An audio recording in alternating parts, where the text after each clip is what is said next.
성경을 읽을 때 당시의 문화적, 역사적 맥락을 놓치기 쉽습니다.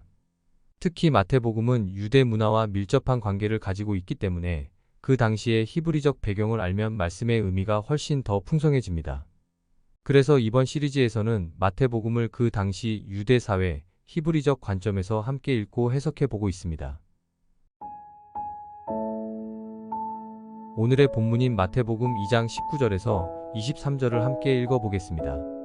헤롯이 죽은 후에 주의 사자가 애굽에서 요셉에게 현몽하여 이르되 일어나 아기와 그의 어머니를 데리고 이스라엘 땅으로 가라. 아기의 목숨을 찾던 자들이 죽었느니라 하시니 요셉이 일어나 아기와 그의 어머니를 데리고 이스라엘 땅으로 들어가니라. 그러나 아켈라오가 그의 아버지 헤롯을 이어 유대의 임금됨을 듣고 거기로 가기를 무서워하더니 꿈에 지시하심을 받아 갈릴리 지방으로 떠나가 나사렛이란 동네에 가서 사니 이는 선지자로 하신 말씀에 나사렛 사람이라 칭하리라 하심을 이루려 함이러라. 실제 역사에 따르면 헤롯이 주전 4년에 죽었기 때문에 예수님의 탄생은 주전 4년 이전이라고 보아야 할 것입니다. 마태복음 2장은 예수님이 탄생하는 순간에도 지식은 물론이고 권력을 가지고 있었던 유대의 정치 종교 지도자들은 오히려 진리의 근거에서 행동하지 못한 반면 전혀 예상치 못한 이방인들이 오히려 예언과 징조를 따라 이 땅에 오신 메시아를 찾아왔다고 말하고 있습니다. 여기 나오는 동방박사들은 이방 종교를 믿는 점성술사로서 그들의 예언 능력은 헬라와 로마 세계에 널리 알려져 있었습니다. 점성술은 동방 세계의 과학을 통해 세간에 널리 퍼졌는데 당시 최고의 점성술사들은 동방에 살고 있었습니다. 그러면 그들의 점성술은 하나님이 보시기에 좋았다는 것인데 구약 성경의 율법은 어떤 것이 잘못된 예언이고 참된 예언인지 규정하고 있습니다. 신명기 18장 9에서 15절입니다. 내 하나님 여호와께서 내게 주시는 땅에 들어가거든 너는 그 민족들의 가증한 행위를 본받지 말 것이니 그의 아들이나 딸을 불 가운데로 지나게 하는 자나 점쟁이나 기륭을 말하는 자나 요술하는 자나 무당이나 진언자나 신접자나 박수나 초혼자를 너희 가운데에 용납하지 말라. 이런 일을 행하는 모든 자를 여호와께서 가증히 여기시나니 이런 가증한 일로 말미암아 내 하나님 여호와께서 그들을 내 앞에서 쫓아내시느니라. 너는 내 하나님 여호와 앞에서 완전하라. 내가 쫓아낼 이 민족들은 기륭을 말하는 자나 점쟁이의 말을 듣거니와 내게는 내 하나님 여호와께서 이런 일을 용납하지 아니하시느니라. 내 하나님 여호와께서 너희 가운데 내 형제 중에서 너를 위하여 나와 같은 선지자 하나를 일으키시리니 너희는 그의 말을 들을지니라. 하지만 하나님이 천지를 창조하실 때의 상황은 달랐습니다. 창세기 1장 14절을 보면 하나님이 이르시되 하늘의 궁창에 광명체들이 있어 낮과 밤을 나뉘게 하고 그것들로 징조와 계절과 날과 해를 이루게 하라고 말씀하셨습니다. 그러나 시간이 흘러 사람들은 하나님의 창조 질서를 잊어버리고 거부하였으며 그리하여 창조 세계를 통해 말씀하시는 하나님의 계시를 알아볼 수 없게 되었습니다. 신명기의 상황은 사람들이 이미 하나님의 뜻과 하나님의 창조 질서가 아니라 자신들의 이익과 자신들의 주도권을 위해 거짓된 징조와 계시와 예언을 사용하고 있었다는 사실을 정확하게 보여주고 있습니다. 그러나 어떤 시대에도 어디에선가는 하나님의 말씀과 뜻을 따라 사는 사람들이 있습니다. 오늘날 우리가 적어도 우리라도 그런 사람이 되기를 축원합니다. 오늘 마태복음 2장은 이방인들 중에서도 특별히 하나님의 창조 질서를 잊지 않고 창조 세계를 통해 말씀하시는 하나님의 계시를 깨닫고 하나님의 뜻을 이루기 위해 이 땅에 오신 예수님을 만나기 위해 찾아온 동방박사의 이야기로 시작합니다. 그러므로 마태복음 2장 1에서 10절에서 동방박사들이 별을 보고 찾아왔다고 말하는 것은 신명기에서 그 많은 잘못된 근거가 아니라 창세기에 기록된 하나님의 창조 섭리를 근거로 하고 있습니다. 더 나아가 선지자의 말까지 인용하고 있는 것은 신명기에서 말하는 참된 예언의 조건을 만족시키기 위한 것입니다. 마태복음 2장 1에서 10절을 함께 읽어보겠습니다. 헤롯 왕 때에 예수께서 유대 베들레헴에서 나심에 동방으로부터 박사들이 예루살렘에 이르러 말하되 유대인의 왕으로 나신 이가 어디 계시냐 우리가 동방에서 그의 별을 보고 그에게 경배하러 왔노라 하니 헤롯 왕과 온 예루살렘이 듣고 소동한지라. 왕이 모든 대제사장과 백성의 서기관들을 모아 그리스도가 어디서 나겠느냐 물으니 이르되 유대 베들레헴이오니 이는 선지자로 이렇게 기록된 바 또 유대 땅 베들레헴아 너는 유대 고을 중에서 가장 작지 아니하도다.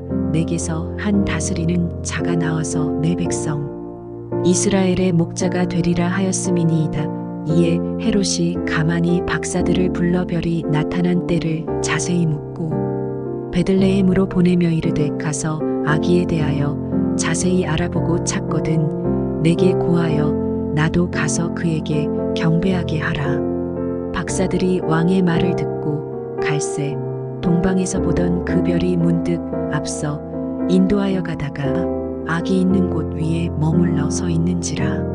그들이 별을 보고 매우 크게 기뻐하더라. 동방 박사들은 이방인이었지만 하나님이 창조 질서를 통해 말씀하시는 계시를 깨닫고 그 계시의 주인공인 예수님을 만나기 위해 유대 베들레헴으로 찾아왔습니다. 그러나 통치자들은 자신의 몰락을 예견하는 징조를 두려워했습니다.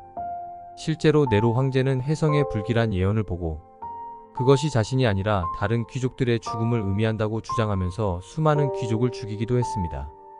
그러면 이 당시 상황은 어떠했을까요?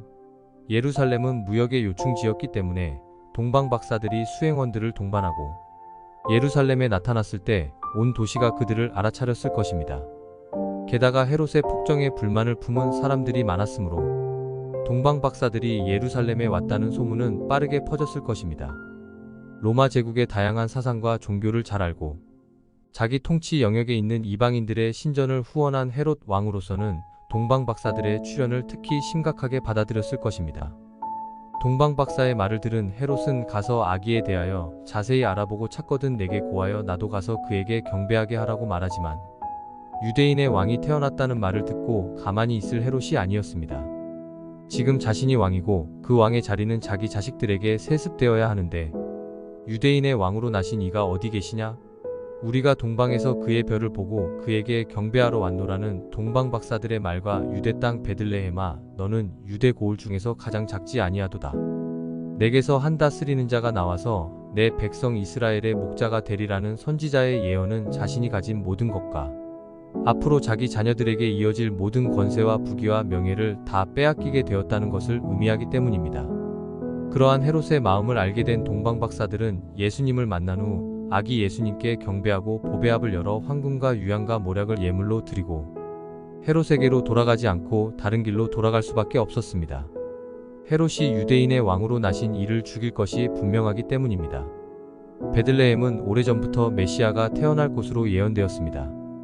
그런데 왜 동방 박사들은 처음에 예루살렘으로 갔을까요?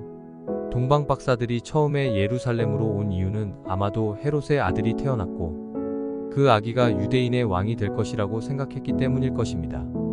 실제로 메시아라는 말은 기름 부음을 받은 사람, 즉 왕, 제사장, 선지자 등을 가리키는 말이며 당시 사람들은 그 중에서도 로마의 식민지, 백성으로 살고 있는 이스라엘 백성들을 이끌고 새로운 독립왕국을 세울 왕을 메시아로 기다리고 있었습니다. 그렇기 때문에 메시아는 다윗의 직계 자손이어야 했습니다. 그 다윗의 고향이 바로 예루살렘에서 16km 정도 떨어져 있는 작은 마을 베들레헴입니다. 놀라운 것은 구약 성경의 예언을 통해 메시아의 출생지를 정확히 알고 있었던 대제사장들과 서기관들이 메시아의 탄생에 대해 아무런 반응을 보이지 않는다는 사실입니다. 왜 그랬을까요? 그들에게는 메시아가 필요 없었기 때문입니다. 아니 메시아가 될 징조나 조건을 갖춘 사람이 확인되면 죽이면 그만이었기 때문입니다. 그들에게는 그럴 만한 힘이 있었고 그 힘을 유지하고 누리는 것이 그들의 인생 목표였기 때문에 헤롯처럼 호들갑을 떨 필요가 없었습니다. 마태복음 26장 3에서 5절을 보겠습니다. 그때에 대제사장들과 백성의 장로들이 가야바라 하는 대제사장의 관정에 모여 예수를 흉계로 잡아 죽이려고 의논하되 말하기를 밀란이 날까 하노니 명절에는 하지 말자 하더라. 이 사람들이 바로 실제로 예루살렘 성전을 장악하고 있는 사람들이었으며 자신들이 예루살렘 성전의 주인이라고 생각하는 사람들입니다. 하지만 하나님은 이런 사람들의 권력과 기득권과 이익을 향한 끊임없는 욕심을 역으로 이용하여 백성들을 구원하시고자 하는 뜻을 십자가에서 이루십니다. 그들이 어리석음과 욕심으로 인해 끝까지 돌이키지 않는 긴박한 상황 속에서 그 모든 상황을 역전시키시는 하나님의 역사가 이루어지는 것입니다. 그러므로 마태복음은 예수님의 탄생을 새로운 출애굽의 역사처럼 기록하고 있습니다. 우선 하나님이 위치를 옮겨가는 별을 통해 동방박사를 인도하셨다는 설명은 출애굽기 13장 21절과 22절에서 여호와께서 그들 앞에서 가시며 낮에는 구름기둥으로 그들의 길을 인도하시고 밤에는 불기둥을 그들에게 비추사 낮이나 밤이나 진행하게 하시니 낮에는 구름기둥 밤에는 불기둥이 백성 앞에서 떠나지 아니하니라고 기록하고 있는 것처럼 하나님이 광야에서 불과 구름으로 백성을 인도하신 사건을 상기시킵니다. 그리고 이어지는 헤롯의 모습은 출애굽기에서 히브리 사내 아이들을 출생 즉시 죽이라고 산파들에게 지시했던 애굽의 바로와 같습니다. 마태복음 2장 13절에서 18절을 함께 읽어보겠습니다. 그들이 떠난 후에 주의 사자가 요셉에게 현몽하여 이르되 헤롯이 아기를 찾아 죽이려 하니 일어나 아기와 그의 어머니를 데리고 애굽으로 피하여 내가 내게 이르기까지 거기 있으라 하시니 요셉이 일어나서 밤에 아기와 그의 어머니를 데리고 애굽으로 떠나가 헤롯이 죽기까지 거기 있었으니 이는 주께서 선지자를 통하여 말씀하신 바 애굽으로부터 내 아들을 불렀다 함을 이루려 하심이라. 이에 헤롯이 박사들에게 속은 줄 알고 심히 노하여 사람을 보내어 베들레헴과 그 모든 지경 안에 있는 사내 아이를 박사들에게 자세히 알아본 그때를 기준하여 2살부터 그 아래로 다 죽이니 이에 선지자 예레미야를 통하여 말씀하신 바 라마에서 슬퍼하며 크게 통곡하는 소리가 들리니 라헬이 그 자식을 위하여 애곡하는 것이라. 그가 자식이 없으므로 위로받기를 거절하였도다 함이 이루어졌느니라. 여기서 주목해야 할 것은 예수님의 가족이 애굽으로 갔다는 것입니다. 성경에 나오는 애굽은 실제로 북아프리카의 나일강을 중심으로 하는 거대한 고대 제국입니다. 그럼 성경에서 처음으로 애굽이라는 장소가 나오는 아브라함의 이야기를 보겠습니다. 하나님은 아브라함을 새로운 땅을 향한 믿음의 여정에 초대하시며 큰 민족이 되게 하시겠다고 약속하십니다. 그런데 그 땅에서 기근을 만납니다.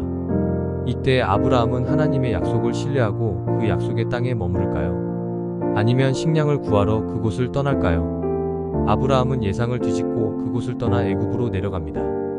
그렇지만 애굽에서 상황은 더욱 악화됩니다. 아브라함이 자기의 목숨을 부지하려고 사라가 자기 아내라는 사실을 숨기자 바로가 그녀와 결혼하려고 합니다. 이처럼 성경에서 애굽의 첫인상은 좋지 않습니다. 그러나 하나님은 그들을 구하십니다. 하나님이 재앙을 내려 애굽을 치시자 바로는 단념하고 아브라함에게 많은 재물을 주어 돌려보냅니다. 이 이야기에서 애굽에 대해 어떤 생각이 드십니까?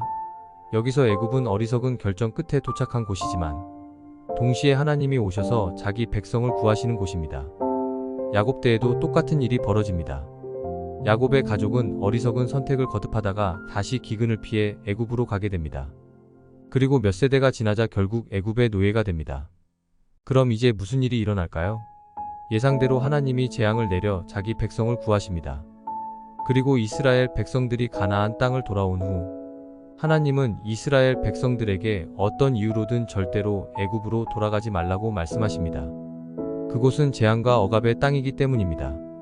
그럼 이제 애굽을 향해 가는 사람에게는 문제가 생길 것이라는 사실을 알 수 있습니다. 예를 들어 솔로몬은 부와 권력의 절정에서 애굽의 공주와 결혼하고 그곳에 종말을 수입하러 이스라엘 사람들을 보냅니다. 하지만 한 세대 만에 이 동맹은 변질되었고 애굽이 다시 이스라엘을 억압하기 시작합니다. 애굽은 이런 곳입니다. 그런데 마태복음 2장 13절에서 하나님은 예수님의 가족에게 애굽으로 피하여 내가 내게 이르기까지 거기 있으라고 말씀하십니다. 예수님의 가족이 피난을 간 이유는 헤롯 왕 때문인데 그의 행동은 예전 애굽의 왕 바로와 똑같습니다. 하지만 그는 지금 애굽이 아니라 예루살렘의 왕입니다. 이것은 이제 예루살렘이 애굽처럼 되어버렸다는 사실을 보여주고 있습니다. 애굽에서 일어났던 일들이 이제는 예루살렘에서 일어나고 있는 것입니다. 그렇다면 이러한 일들이 애굽과 예루살렘에서만 일어났을까요? 역사를 통해 우리는 이러한 일들이 세계 곳곳에서 얼마나 자주 끊이지 않고 일어났었고, 오늘날에도 여전히 사람이 모여서 사회와 국가를 이루고 살고 있는 곳이라면 어디에서나 일어나고 있다는 사실을 잘 알고 있습니다. 이러한 일들은 자기의 권력과 기득권을 영원히 누리려는 욕심에서 비롯된 어리석음의 결과이기 때문입니다. 문제는 원래 어리석지 않았던 사람도 권력과 기득권을 갖게 되고, 자신이 가진 것이 우상이 되면 그 우상을 닮아서 눈이 있어도 보지 못하고 귀가 있어도 듣지 못하는 어리석은 사람이 된다는 사실입니다. 그리고 그 결과는 멸망과 죽음입니다. 그렇기 때문에 하나님은 출애굽기 20장 3절부터 6절에서 이렇게 말씀하십니다. 너는 나 외에는 다른 신들을 내게 두지 말라. 너를 위하여 새긴 우상을 만들지 말고, 또 위로 하늘에 있는 것이나 아래로 땅에 있는 것이나 땅 아래 물속에 있는 것에 어떤 형상도 만들지 말며, 그것들에게 절하지 말며 그것들을 섬기지 말라. 나 내 하나님 여호와는 질투하는 하나님인즉 나를 미워하는 자의 죄를 갚되 아버지로부터 아들에게로 3, 4대까지 이르게 하거니와, 나를 사랑하고 내 계명을 지키는 자에게는 1000대까지 은혜를 베푸느니라. 이제 헤롯이 죽자 하나님은 가난과 기근으로 인해 애굽으로 내려갔던 이스라엘 백성들을 부르신 것처럼 애굽으로 내려갔던 아들을 불러 이스라엘 땅으로 들어가게 하십니다. 이를 통해 예수님은 출애굽으로 대표되는 이스라엘 백성들의 역사를 모두 품으시고, 하나님이 선지자들을 통해 그 백성들에게 말씀하신 모든 예언을 성취하시기 위해 새로운 출애굽의 시대를 시작하십니다. 그리고 그 근거는 나 내 하나님 여호와는 질투하는 하나님인즉 나를 미워하는 자의 죄를 갚되 아버지로부터 아들에게로 3, 4대까지 이르게 하거니와 나를 사랑하고 내 계명을 지키는 자에게는 1000대까지 은혜를 베푸느니라는 말씀입니다. 마태복음 2장 19절에서 23절을 보겠습니다. 헤롯이 죽은 후에 주의 사자가 애굽에서 요셉에게 현몽하여 이르되, 일어나 아기와 그의 어머니를 데리고 이스라엘 땅으로 가라. 아기의 목숨을 찾던 자들이 죽었느니라 하시니, 요셉이 일어나 아기와 그의 어머니를 데리고 이스라엘 땅으로 들어가니라. 그러나 아켈라오가 그의 아버지 헤롯을 이어 유대의 임금됨을 듣고 거기로 가기를 무서워하더니 꿈에 지시하심을 받아 갈릴리 지방으로 떠나가 나사렛이란 동네에 가서 사니, 이는 선지자로 하신 말씀에 나사렛 사람이라 칭하리라 하심을 이루려 함이러라. 자, 이제 새로운 출애굽의 역사가 시작됩니다. 출애굽기 4장 19절에서 여호와께서 미디안에서 모세에게 이르시되 애굽으로 돌아가라. 내 목숨을 노리던 자가 다 죽었느니라고 말씀하신 것처럼 이스라엘 땅으로 가라. 아기의 목숨을 찾던 자들이 죽었느니라고 말씀하십니다. 이것은 이제 내가 애굽처럼 재앙과 억압의 땅이 된 이스라엘로 가서 내 백성들을 구원하겠다는 하나님의 선포입니다. 여기서 문제가 되는 것은 이는 선지자로 하신 말씀에 나사렛 사람이라 칭하리라는 구절인데, 이런 말은 구약 성경에 나오지 않습니다. 그렇다면 여기서 나사렛이라는 말은 메시아를 가리켜 사용된 히브리어 네체르, 즉 나뭇가지를 의미하는 것으로 볼 수 있습니다. 실제로 이사야와 예레미야와 스가랴는 메시아를 설명할 때 나뭇가지나 싹을 비유로 사용하고 있습니다. 예레미야 23장 5절과 6절을 보겠습니다. 여호와의 말씀이니라. 보라, 때가 이르리니 내가 다윗에게 한 의로운 가지를 일으킬 것이라. 그가 왕이 되어 지혜롭게 다스리며 세상에서 정의와 공의를 행할 것이며, 그의 날에 유다는 구원을 받겠고 이스라엘은 평안히 살 것이며, 그의 이름은 여호와 우리의 공이라 일컬음을 받으리라. 이렇게 해서 예수님은 성경의 모든 예언을 다 이루시기 위해 나사렛이라는 동네에서 사셨고, 이 땅에서 나사렛 예수라는 이름으로 활동하시게 되었습니다. 오늘부터 우리는 마태복음을 통해 지금으로부터 약 2000년 전에 우리를 구원하시기 위해 아브라함과 다윗의 자손으로 이 땅에 오신 예수님의 생애를 따라갈 것입니다. 그러면 왜 우리의 구원이 오직 예수 그리스도 안에만 있는가? 하는 질문에 답을 찾을 수 있을 것입니다. 오늘은 예수님에 대한 또 다른 예언을 기록하고 있는 이사야 11장 1절에서 9절을 읽으면서 말씀을 마치겠습니다. 이새의 줄기에서 한 싹이 나며 그 뿌리에서 한 가지가 나서 결실할 것이요, 그의 위에 여호와의 영 곧 지혜와 총명의 영이요 모략과 재능의 영이요 지식과 여호와를 경외하는 영이 강림하시리니 그가 여호와를 경외함으로 즐거움을 삼을 것이며 그의 눈에 보이는 대로 심판하지 아니하며 그의 귀에 들리는 대로 판단하지 아니하며 공의로 가난한 자를 심판하며 정직으로 세상의 겸손한 자를 판단할 것이며 그의 입에 막대기로 세상을 치며 그의 입술의 기운으로 악인을 죽일 것이며 공의로 그의 허리띠를 삼으며 성실로 그의 몸의 띠를 삼으리라. 그때에 이리가 어린 양과 함께 살며 표범이 어린 염소와 함께 누우며 송아지와 어린 사자와 살진 짐승이 함께 있어 어린 아이에게 끌리며 암소와 곰이 함께 먹으며 그것들의 새끼가 함께 엎드리며 사자가 소처럼 풀을 먹을 것이며 젖 먹는 아이가 독사의 구멍에서 장난하며 젖된 어린 아이가 독사의 굴에 손을 넣을 것이라. 내 거룩한 산 모든 곳에서 해됨도 없고 상함도 없을 것이니 이는 물이 바다를 덮음같이 여호와를 아는 지식이 세상에 충만할 것임이니라.